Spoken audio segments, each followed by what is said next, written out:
Welcome back guys, Once Human Mobile Video Tutorial ulit tayo. Now, ituturo ko lang sa inyo kung saan mga silo tayo makakuha ng mga mods para sa mga gears natin. First is dito sa Alpha. Sa Alpha guys, ang makukuha natin dito is yung para sa helmet. Ayan, mods para sa helmet.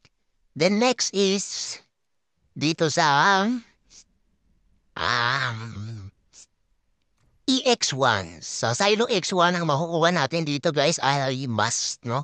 Mods para sa mask. Then, dito naman sa medyo mabago guys, no? Kasi nga, gusto ko makita nyo kung saan banda part ng map kayo maghahanap.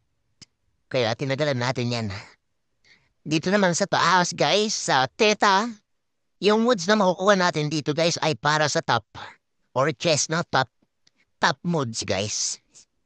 Ayan, dito naman sa Silo sa baba, sa Sigma, Silo Sigma guys, ang makukuha natin mods dito ay para sa mga gloves, no?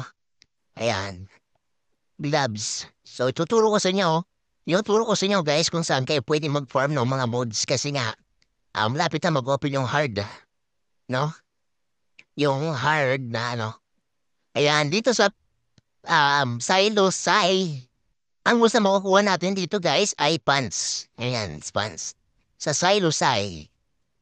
Then, dito naman sa Silo Pi, ang makukuha natin ditong modes ay para sa boots. So, yan lang guys. That's all for this video. Thank you for watching.